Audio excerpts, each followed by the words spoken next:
Hola, ¿qué tal? ¿Cómo les va? Yo creo que el Partido Justicialista necesita eh, una renovación de liderazgos. Por supuesto que es muy difícil hacer una renovación total, eh, pero por lo menos creo que necesita renovarse en muchos liderazgos y particularmente también cambiar determinados nombres. No digo hacer una purga, pero sí este, sabemos que determinados nombres dentro de la política, tanto en la provincia de Buenos Aires o en determinados distritos de la provincia de Buenos Aires, como también en la política nacional, generan un profundo rechazo, no solamente dentro del Partido Justicialista, sino también que generan una imposibilidad de poder interpelar al electorado independiente o al desencantado del gobierno nacional. Es decir, es muy difícil interpelar a un votante independiente o desencantado del gobierno nacional actual con un apellido como los Bruera.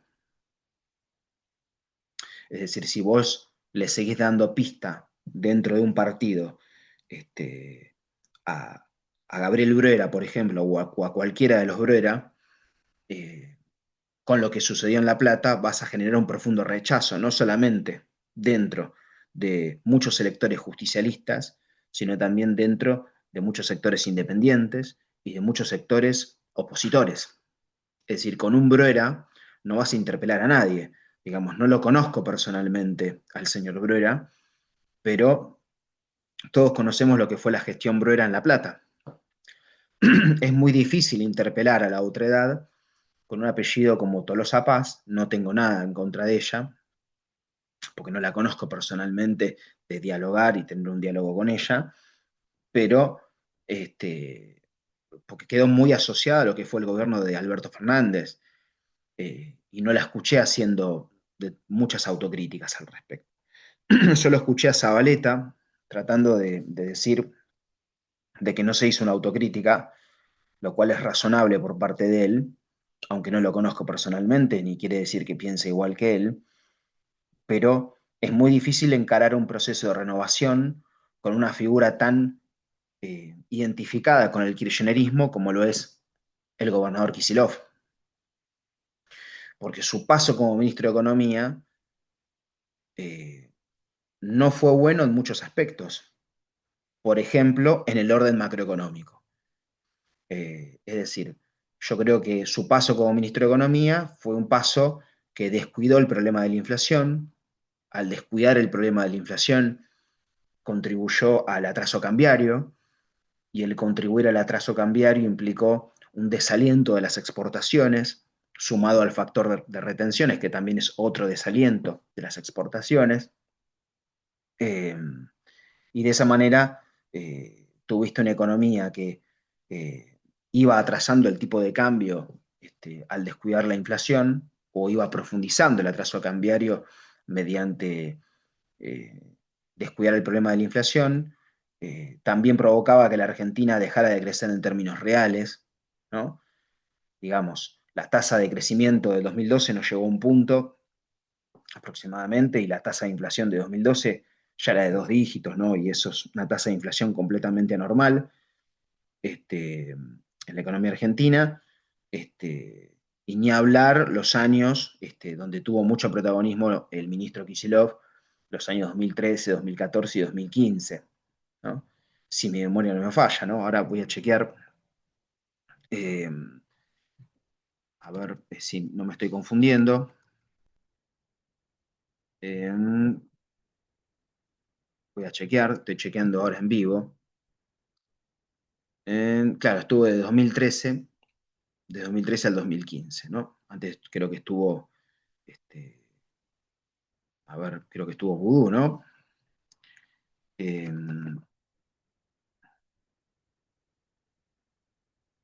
a ver, estoy chequeando en vivo.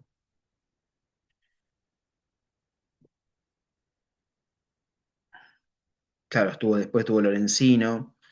Sí, desastre Lorenzino. Pero bueno, en definitiva. eh, los años, desde fines de 2013 hasta 2015, el paso de Kicillof como ministro de Economía no fue bueno. Imaginemos que lo normal en términos de inflación es tener un dígito de inflación interanual, un dígito y bajo, ¿no? Más cercano al 1% interanual que al 9% interanual. Es decir, la economía argentina tenía que ajustar, sin lugar a dudas, e iniciar un proceso de estabilización de precios en el año 2012, ya habiendo pasado la crisis financiera. En verdad tendría que haberlo hecho antes que el gobierno de Cristina Kirchner, pero es entendible que haya aplicado determinadas políticas contracíclicas durante el proceso de la crisis financiera internacional. Ahora, pasada la crisis financiera internacional, ella debía iniciar un proceso de estabilización de precios. Probablemente decidió no aplicar dicho proceso de estabilización para postergar el ajuste y que el ajuste lo hiciese el gobierno siguiente. El problema es que el gobierno siguiente, que fue el gobierno de Macri, lo hizo, pero lo hizo mal, porque fue una estrategia gradualista. Y en Argentina el gradualismo nunca funciona. Digamos, los programas exitosos son los programas de shock, ¿no? En términos muy generales, ¿no? Porque, digamos, siempre va a haber una excepción a la regla, pero digamos, el ajuste del 52 que hizo Perón fue un ajuste de shock, que pasó la inflación del 38 anual al 4 anual, digo, 38 anual en el 52, 38% interanual en el 52 y 4% interanual en el 53, y por debajo del 4% interanual en 1954. Entonces, de alguna manera, está claro que, digamos, eh, y encima ese programa de estabilización no descuidó la industria. Entonces, cuando algunos comparan el ajuste de Perón con el ajuste de Menem, digo, son dos cosas completamente distintas, porque el ajuste de Perón no desalienta a la industria, sino que la potencia, ¿no? Es decir, promueve una inyección de capitales, un ingreso de capitales por cuenta capital, y particularmente en el sector productivo, y particularmente en la industria pesada. Entonces, el ajuste de Perón fue un ajuste de shock, pero estabiliza precios, hace que la economía pueda crecer en términos reales y encima potencia la industria. Y el acercamiento a Washington no se da precisamente para aplicar una especie de realismo periférico, sino, eh, digamos, que sigue el proyecto autonomista de Perón en el programa de estabilización, pero tratando de normalizar las relaciones con Washington, sin caer en un rol de sumisión, ni mucho menos, ¿no? No nos olvidemos que la Argentina años anteriores había firmado el TIAR, ¿no? Es decir, hay una cooperación o un intento de cooperar con el mundo occidental sin renunciar a tus niveles de autonomía, ¿no? Entonces, en ese sentido hay como cierta ligazón entre el proyecto golista de Francia y el proyecto peronista de la Argentina. ¿Por qué? Porque son dos proyectos autonomistas, es decir, occidentales en términos culturales, autonomistas y regionalistas, porque intentan de alguna manera hacer un proyecto regional, o la integración regional, digamos, ¿no? Entonces, de hecho, Francia, de alguna manera, no renuncia a aliarse, de alguna manera, dentro del occidente, pero rechaza tener bases de Estados Unidos dentro de su territorio, incluso hasta la actualidad, ¿no? Entonces, esto dicho de forma muy simplificada, porque es un poco más complejo el proceso. Obviamente Perón lo hace con formas populistas, y De Gaulle lo hace con formas republicanas, porque pero no nos olvidemos que uno de los errores de Perón fue el culto a la personalidad del líder en manuales escolares, y en eso creo que todos los justicialistas y los que simpatizamos con el general, debemos hacer una autocrítica histórica respecto de ello, y reconocer las luces y las sombras del proceso, digamos, ¿no? Reconocer estos errores, pero también reconocer las luces que son, digamos, el proyecto económico, industrial, eh, digamos, que es pragmático, que es expansivo en el primer gobierno y contractivo en el segundo. Es decir, Perón no niega las fases de los ciclos económicos, es completamente pragmático, pero, digamos, cuando algunos comparan a Perón con Menem por el ajuste del 52, para mí me parece un sinsentido, porque Perón nunca fue un seguidista crítico de los Estados Unidos. Incluso en una entrevista con un medio estadounidense, este, el periodista estadounidense le pregunta por qué habían empezado a importar determinado producto de la Unión Soviética, y Perón dice muy inteligentemente, bueno, porque me cerraron el mercado norteamericano, ¿no? Entonces, da a entender de que sí, bueno, vos me cerrás este mercado, bueno, perfecto, el insumo que yo necesito lo voy a importar de la Unión Soviética. Y esto no lo convierte en un prosoviético a Perón, sino les da a entender, sí, sí, nosotros nos acercamos a Eisenhower, tratamos de normalizar las relaciones bilaterales con Núfer, pero no somos empleados, ¿no? Somos aliados. Entonces, ¿qué quiero decir con todo esto? De que en la lógica kirchnerista hay como un discurso antiajuste, ¿no? Como que es un discurso trosco por momentos, ¿no? Es un discurso que insisto, niega la existencia de las fases de los ciclos económicos. Entonces, cuando el gobernador Kicillof tiene un discurso antiajuste, es un discurso de izquierda, que no tiene nada que ver con la lógica económica. Es decir, si tenés 200% de inflación, ¿qué vas a hacer, Axel? ¿Vas a seguir estimulando el consumo o vas a hacer el ajuste? ¿No? Porque tenés como un dogmatismo económico de izquierda, que es como que la economía es una expansión permanente, y también tenés un dogmatismo económico de la centro derecha que cree que la economía es un ajuste sin fin, ¿no? Entonces, ese dogmatismo económico no tiene nada que ver con la realidad, o el laissez-faire total, o el proteccionismo total, ¿no? En lugar de pensar una economía ordenada, con protecciones selectivas, pero no todas, no completamente cerradas, sino que con protecciones selectivas en algunos automóviles, en la industria del acero, etcétera, ¿no? Pero sin caer en esta cosa insólita de aplicar aranceles a productos que ni siquiera producís, que solamente tienen un efecto meramente recaudatorio y no tiene un efecto necesariamente razonable, porque esos aranceles lo único que hacen es perjudicar al consumidor. Ahora, si vos aplicás aranceles a productos para proteger a productos que sí producís localmente, no me parece mal. Lo que sí me parece mal es aplicar aranceles a productos que ni siquiera estás produciendo, ¿no? Entonces, eh, que en definitiva solo tienen un efecto recaudatorio. Pero en definitiva, me parece que el gobernador Kicillof tuvo que hacer un ajuste cuando fue ministro de Economía, no lo hizo, no lo hizo, no hizo un programa ni gradualista ni de shock, sino que fue un programa que lo único que hacía era expandir constantemente el consumo y dejando una inflación completamente anormal superior al 20%, ¿no? Cuando lo normal es tener un dígito, una inflación interanual de un dígito y baja, ¿no? Más cercana al 1% interanual que al 9% interanual, ¿no? Para poder tener más chances de poder crecer en términos reales, porque si no creces en términos reales, está claro que le va a hacer mucho daño a la industria. Entonces, en ese sentido, deberían ver más a Brasil, el dogmatismo del, del gobernador Kicillof, porque Brasil, más allá de que Lula comete un montón de errores, Lula, al igual que Perón, cuando tuvo que hacer un ajuste lo hizo. En verdad no lo hizo él, lo hizo Dilma. Y Lula salió a apoyarla, justificando el ajuste para poder estabilizar precios. Entonces, y eso es y Brasil tiene un banco central independiente, que es contractivo cuando hay alta inflación y que es expansivo en las depresiones económicas o cuando la economía está un poco deprimida, digamos, ¿no? Entonces, que tiene un enfoque contracíclico, digamos, ¿no? Entonces, y pragmático, ¿no? Entonces, me parece que,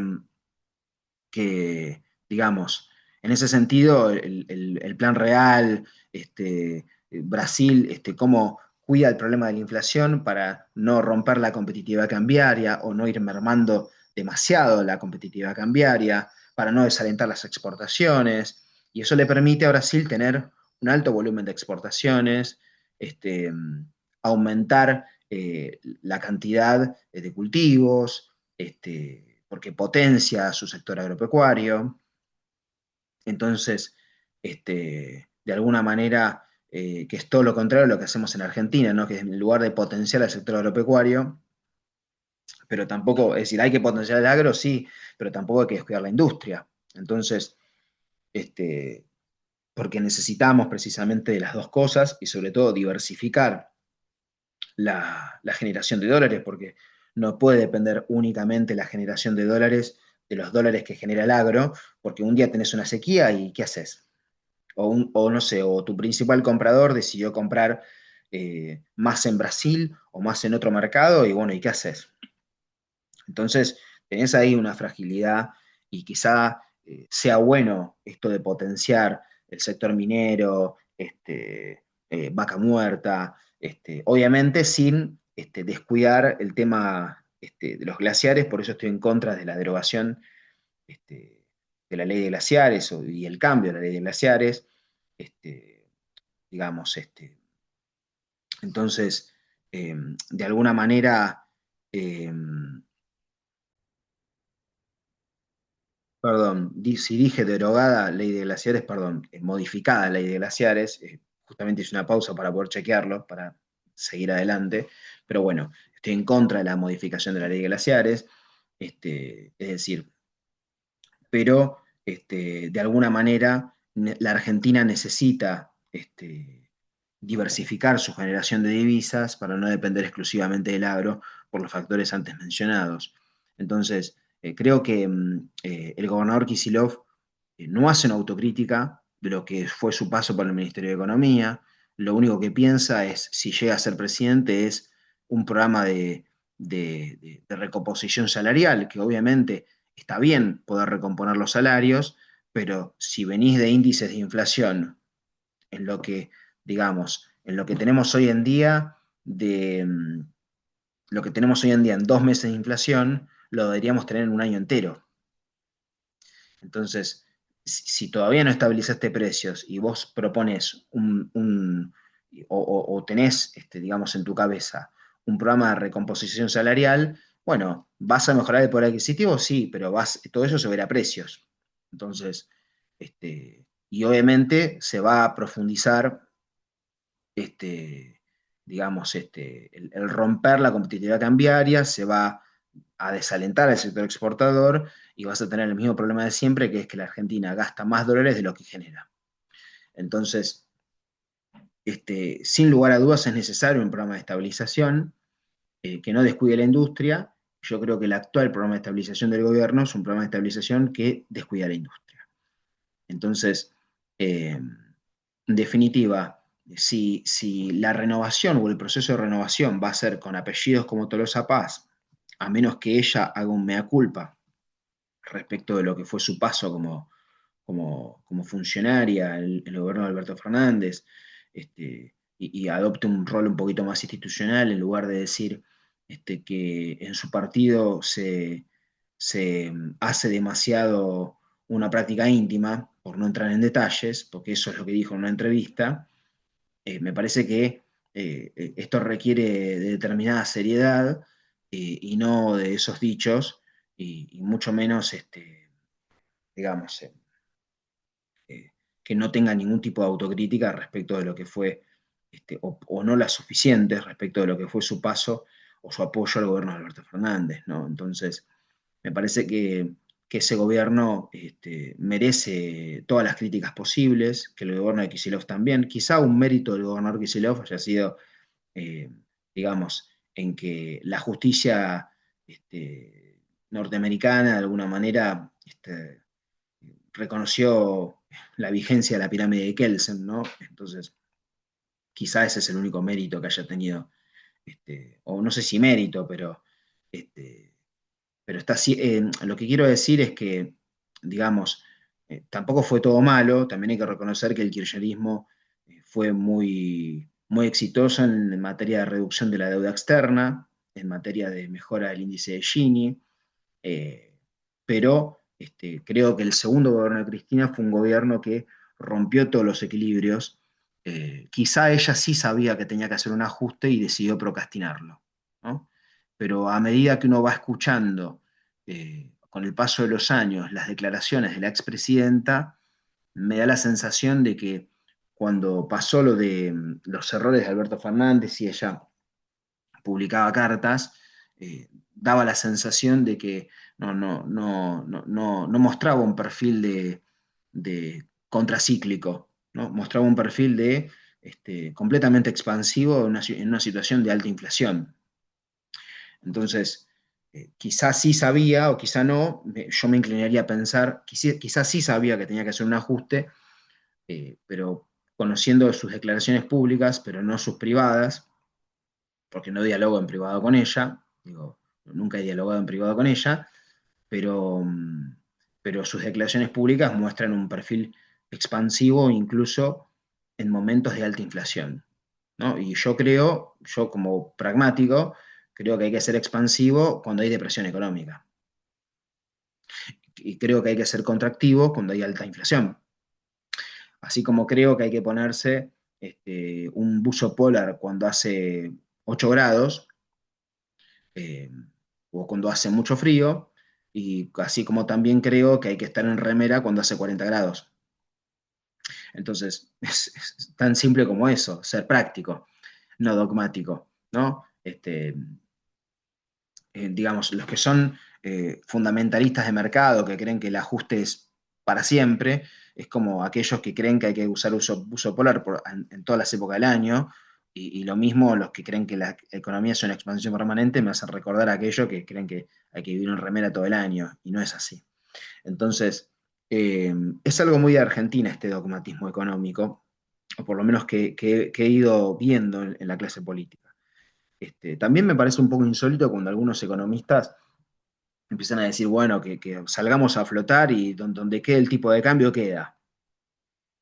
Entonces, me parece que no es lo mismo salir a flotar cuando vos tenés un piso de inflación, digamos, de 30% anual, 40% anual, o no sé, o 200% anual, que digamos, en cualquier de esos escenarios, salir a flotar puede ser peligroso.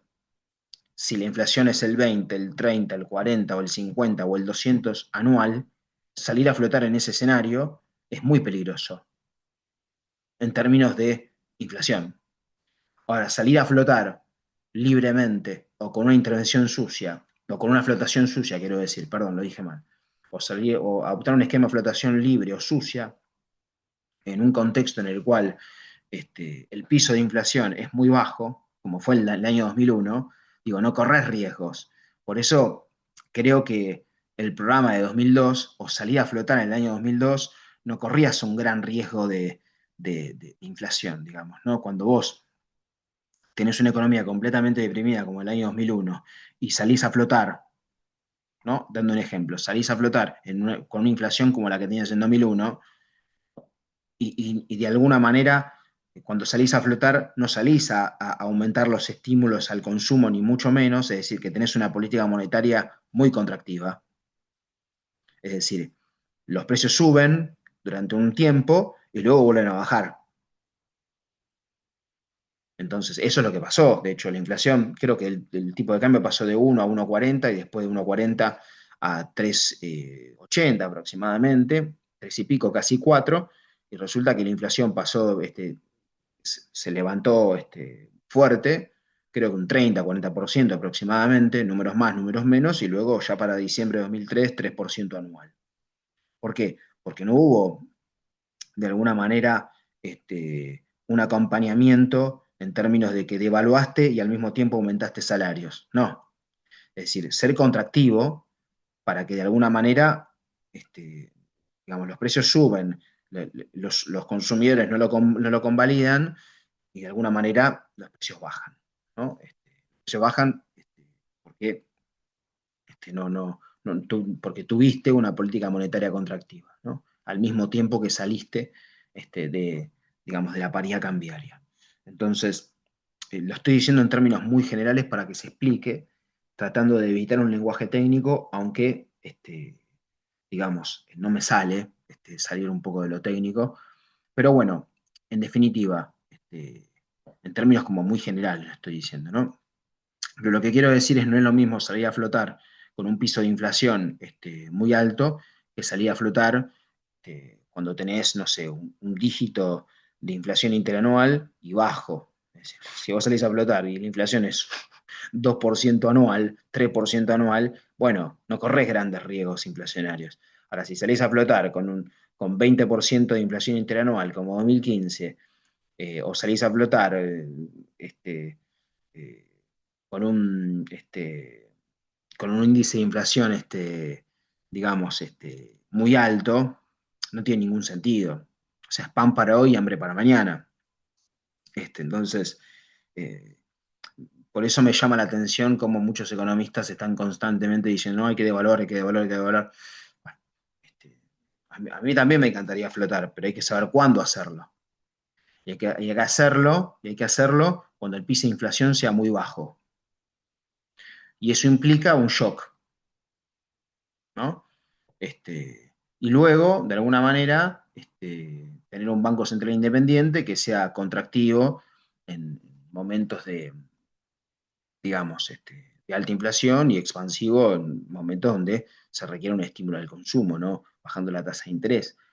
Entonces, y a la economía, ¿no? Cierto combustible de la economía.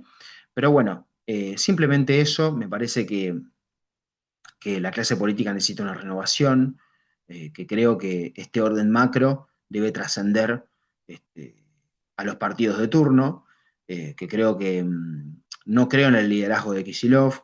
este, no sé si lo que dice públicamente Cristina coincide con lo que dice en privado, aunque obviamente ella no puede participar de la vía electoral. Digamos, que digan que está proscripta es un error grosero, porque no está proscripta.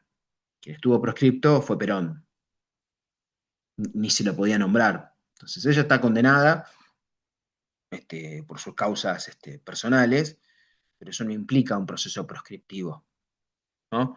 Entonces, después algunos dirán que dichas condenas son justas y otros dirán que son injustas. Como no soy abogado, no me puedo poner a opinar, digamos, ni estoy en el expediente como para poder decir, acá hubo una arbitrariedad o no. Lo que sí sé es que no es proscripción, ¿se entiende? Entonces, en términos estrictamente técnicos, ¿no? Después alguno podrá hacer una lectura política y decir que sí. Entonces, quiero que se me entienda con lo que digo, ¿no? Entonces, me parece que ella tampoco hace una autocrítica. Cuando ella habla de su gobierno, parece que todo fue maravilloso. Y lo mismo Macri, y lo mismo Milei. Entonces, si no hay una autocrítica, es difícil reconciliarse con la sociedad, ¿no? Porque también hubo una romantización del tema Venezuela y Venezuela terminó muy mal. Digo, vos no podés definirte como un gobierno progresista y apoyar un gobierno que viola los derechos humanos. ¿Se entiende? Porque hay gravísimas violaciones a los derechos humanos en Venezuela y nadie puede negar eso. Entonces, por eso se aplicó el protocolo de Ushuaia, entre otras cosas, ¿no? Por esas gravísimas violaciones a los derechos humanos. Entonces, dentro de un país, digamos, bajo la órbita del Mercosur, y por eso se aplicó el protocolo de Ushuaia. Entonces, por supuesto que en el derecho internacional rige el control efectivo, no la forma de los gobiernos, pero los países dentro del Mercosur deben respetar el protocolo de Ushuaia, ¿no? Y también es cierto que denunciar violaciones a los derechos humanos no representa una intromisión en los asuntos internos de otro país, ¿no? Entonces, aunque también reconozco que no siempre los gobiernos y no siempre los políticos o los aficionados a la política están tan sueltos de cuerpo para denunciar toda violación de los derechos humanos ocurrida en todo país del mundo, porque eso sería lo ideal. Por eso las ONGs tienen más libertad para poder opinar, es decir, vos no podés salir a denunciar violaciones a los derechos humanos de un país que es tu principal comprador de tus exportaciones. ¿Y por qué no lo podés hacer? Porque sos hipócrita, no lo puedes hacer porque sería perjudicarte a vos mismo, sería darte un tiro en los pies. En todo caso, que lo hagan las organizaciones de derechos humanos, Amnistía Internacional, etcétera, ¿no? Pero a veces los gobiernos, a veces no, los gobiernos deben defender su interés nacional, ¿no? No porque digamos, determinadas violaciones a los derechos humanos en determinados países no existan, sino que muchas veces, si es tu principal socio comercial o uno de tus principales socios comerciales, y, digamos, capaz que denuncias esa violación a los derechos humanos y después ese principal comprador de tus exportaciones, después te dice, no, no, ahora no te compro más. Y todavía no diversificaste tu generación de divisas. Entonces, ¿qué haces? Entonces, eh, los gobiernos a veces están mucho más limitados a la hora de opinar. No es lo mismo opinar de Cuba que opinar de una, no sé, de una superpotencia, ¿no? Entonces, con todo respeto por Cuba, digamos, ¿no? Más allá de que no comparto su modelo económico, ni mucho menos, este, porque como diría Perón en la comunidad organizada, digamos, estamos alejados del individualismo liberal, llámese el laissez-faire, y del colectivismo marxista, llámese economía puramente estatal, ¿no? Entonces yo propongo que nuestras individualidades estén en función colectiva, ¿se entiende? Parafraseando un poco la comunidad organizada. Entonces, y también sin descuidar los problemas actuales de la cuarta revolución industrial, el problema medioambiental, etcétera, ¿no? Entonces, la electromovilidad, y todo lo que son los problemas actuales en función de lo que existe actualmente en el mundo y los problemas globales que tiene el mundo, ¿no? Este, pero bueno, hay una frase que me define bastante, que es que soy bastante conservador para los progresistas y demasiado progresista para los conservadores, ¿no? Porque a mí cuando me preguntan de aborto, bueno, estoy en contra, ¿no? Y cuando me preguntan sobre educación pública, estoy a favor. Entonces, cuando digo educación pública, alguno me podrá decir kirchnerista, de izquierda, qué sé yo. Y cuando digo que estoy en contra del aborto, me van a decir conservador.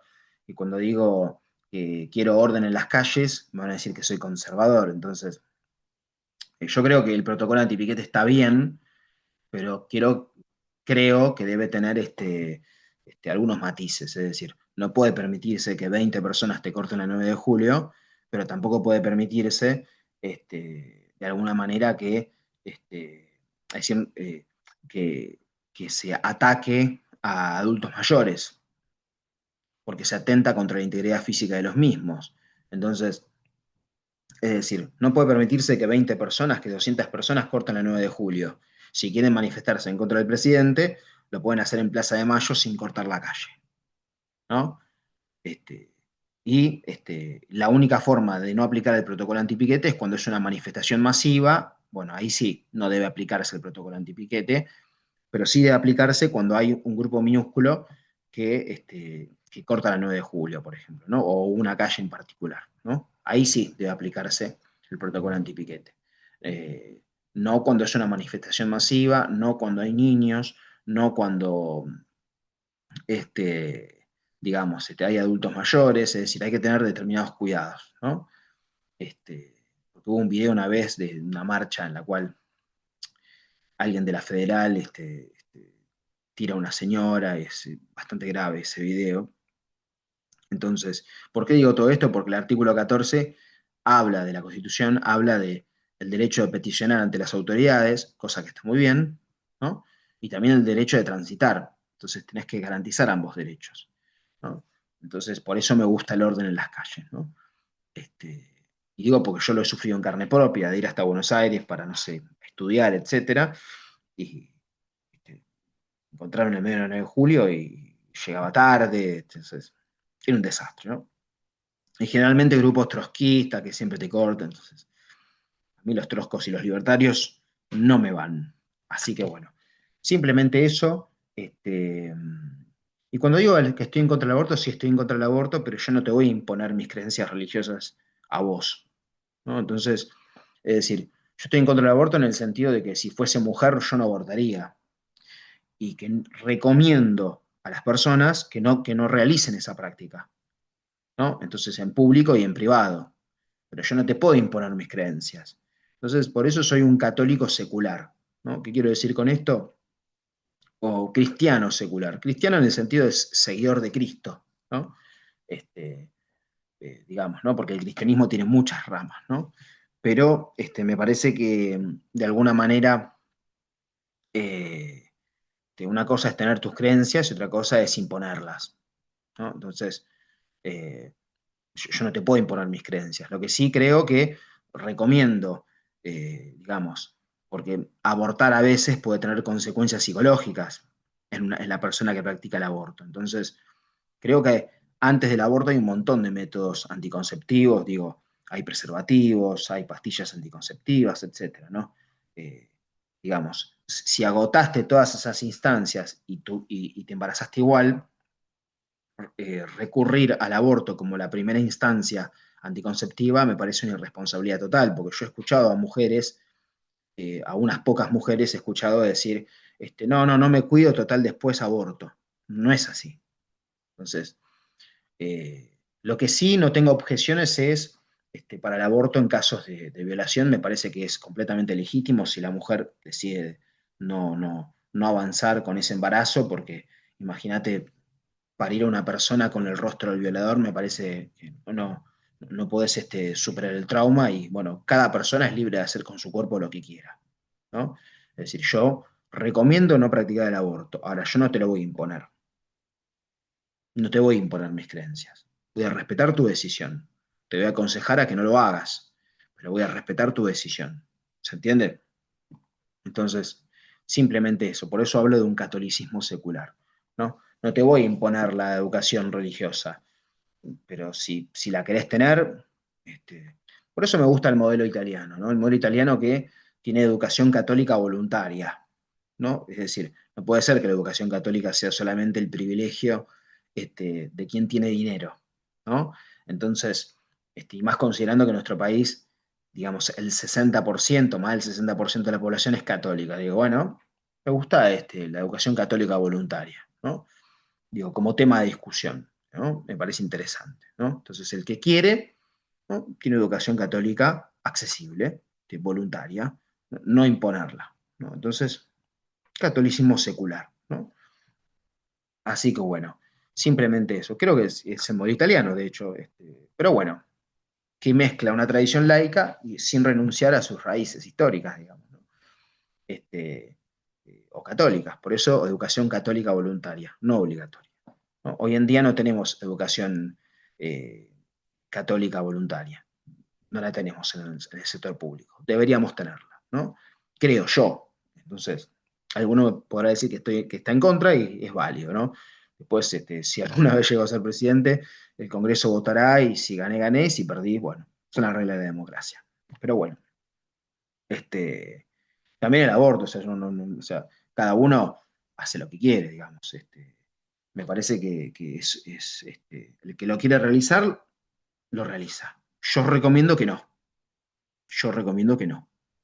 Este, digamos, por los traumas psicológicos que eso implica, ¿no? Creo que la concientización es mejor que el prohibicionismo, ¿no? Es decir, si yo prohíbo el tabaco, lo que van a hacer los dealers va a ser vender las drogas que ya venden más el tabaco. Entonces, es mejor concientizar y poner en la tapita, la cajita de cigarrillos, fumar hace mal por esto, por esto. Concientizar es mejor que otras cosas, digamos, ¿no? Aparte, lo que no se practica en la legalidad se practica en la clandestinidad, así que, eh, digamos, es un enfoque práctico también, ¿no? Así que bueno, tan simple como eso, pero bueno, ojalá la renovación la hagan las próximas generaciones, los pibes de mi edad, los pibes que son un poquito más grandes, un poquito más chicos, pero creo que ese proceso de renovación, no solamente dentro del Partido Justicialista, sino también en otros partidos políticos, debe realizarse, siendo pragmático, siendo práctico, pero sin renunciar a los valores éticos, ¿no? Entonces, una cosa es ser pragmático y otra cosa es renunciar este, a tus valores éticos, digamos, ¿no? Entonces, yo he conocido a muchas personas que llegaron a ser dirigentes políticos y tienen pasado de ñoquis. No es mi caso. No es mi caso porque nunca fui ñoqui, ¿no? Entonces, puedo hablar con total libertad en ese sentido, ¿no? Ahora, si después hay alguno que sí lo es un problema de él, no es un problema mío. Es un problema de él con la justicia, no es un problema mío, ¿no? Así que bueno, tan sencillo como eso. Así que bueno, les mando un saludo, me despido y bueno, espero no haberlos aburrido. Chau, chau.